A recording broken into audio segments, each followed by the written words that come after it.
Chapter 14 mobile की लत। अनन्या एक मेधावी छात्रा थी और कक्षा में हमेशा प्रथम आती थी। उसके सभी सहपाठी उसकी स्मरण शक्ति का लोहा मानते थे। सभी अध्यापक उसकी मेधा का उदाहरण दिया करते थे। अध्यापक जो भी पढ़ाते, अनन्या सबसे पहले सब कुछ समझ लेती थी। गणित हो या विज्ञान, हिंदी हो या अंग्रेजी, अनन्या हर विषय में सबसे आगे रहती। खेलकूद और बाल सभा में भी वो हमेशा सबकी प्रशंसा प्राप्त करती थी।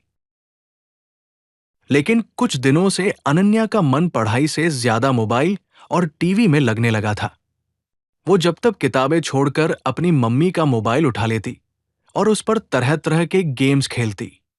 कभी कभी इंटरनेट पर भी अलग अलग वेबसाइट खोलकर वो घंटों बिता देती थी। मम्मी मोबाइल नहीं छेड़ने देती थी तो अनन्या को बुरा लगता। धीरे धीरे पढ़ाई से उसका मन पूरी तरह हट गया और उसे मोबाइल की लत लग गई। अब वह चुपके से मम्मी का मोबाइल उठाकर किताब के बीच रख लेती थी और मम्मी ये समझती रहती कि उनकी बेटी पढ़ाई कर रही है। उधर कक्षा में भी अध्यापक जब कोई पाठ पढ़ाते थे तो अनन्या मन ही मन ये योजना बनाती रहती थी कि आज घर जाकर मम्मी का मोबाइल कैसे हासिल किया जाए। सहपाठियों से भी उसका व्यवहार बदलने लगा था और गृह कार्य पूरा न करने पर एक अध्यापक ने उसे भरी कक्षा में डांट भी दिया था। एक दिन अनन्या किताब के बीच छिपाकर अपनी मम्मी के मोबाइल पर गेम खेल रही थी कि मम्मी ने उसे ऐसा करते देख लिया। बेटी के झूठ बोलने और धोखा देने पर मम्मी को बहुत दुख हुआ।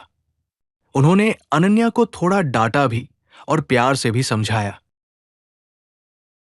लेकिन मोबाइल की लत ने अनन्या को चिकना घड़ा बना दिया था। उस पर न डांट का असर होता था, न प्यार का, न ही किसी के आंसुओं का। मम्मी ने उसके भले के लिए अपना मोबाइल हर समय अपने पास रखना शुरू कर दिया। अनन्या पूरा दिन इस अवसर की तलाश में रही कि कब मम्मी का ध्यान चूके और वो मोबाइल हासिल कर ले। लेकिन आज मम्मी ने उसे मोबाइल नहीं लेने दिया। सारा दिन मोबाइल न मिलने से अनन्या बेचैन हो गई। शाम को जब पापा घर लौटे तो उसने मौका देखकर पापा का मोबाइल उठा लिया और अपने कमरे में जाकर चुपचाप मोबाइल पर गेम ढूंढने लगी। उधर मम्मी और पापा थककर सो गए। अब अनन्या रात भर आराम से मोबाइल से खेल सकती थी। उसने पापा के मोबाइल में न जाने कैसे कैसे गेम्स डाउनलोड कर लिए। वेबसाइट पर भी वो एक के बाद एक लिंक खोलती चली गई। अनन्या बहुत खुश थी। न उसे मम्मी की डांट की चिंता थी, न ही उसे ये डर था कि पापा को मोबाइल की जरूरत पड़ सकती है। वो घंटों मोबाइल की स्क्रीन में आंखें गड़ाकर मनोरंजन करती रही। खेलते खेलते न जाने कब उसकी आंख लग गई। अनन्या मोबाइल हाथ में लिए लिए ही सो गई। सुबह जब मम्मी उसे जगाने आई तो उन्होंने देखा कि अनन्या गहरी नींद में सो रही है और पापा का मोबाइल उसके तकिए के पास पड़ा है। उन्हें यह सब देखकर बहुत गुस्सा आया। उन्होंने मोबाइल उठाकर पापा को दिया और अनन्या की मोबाइल की लत के विषय में उन्हें पूरी जानकारी दी। मम्मी की बात सुनते सुनते पापा ने अपना मोबाइल खोल लिया। मोबाइल पर मैसेज आया हुआ था कि उनके बैंक अकाउंट से उनके सारे पैसे किसी ने निकाल लिए हैं।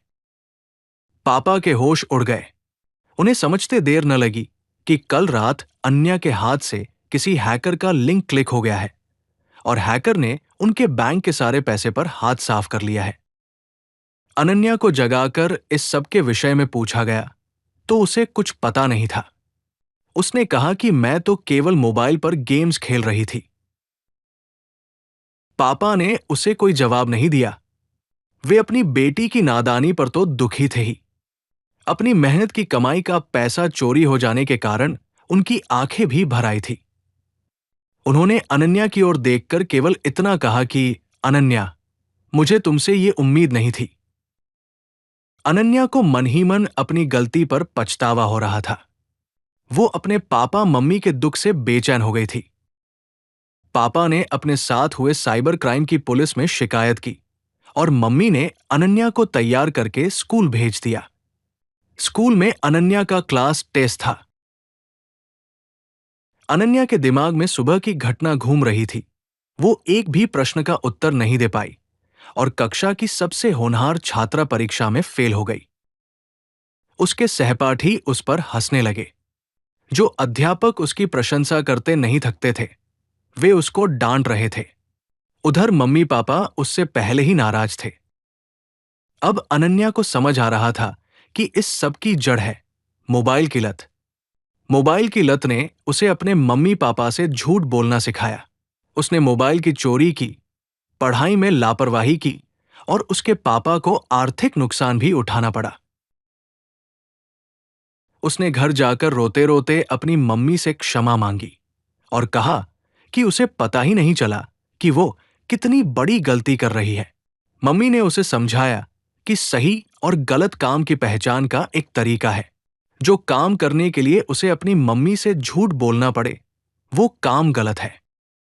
अनन्या को सही गलत की पहचान आसानी से हो गई।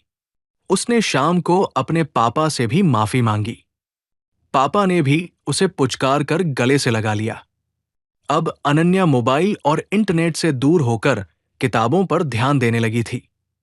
अगली बार जब परीक्षा हुई तो अनन्या ने एक बार फिर प्रथम स्थान प्राप्त किया। मनीषा शुक्ला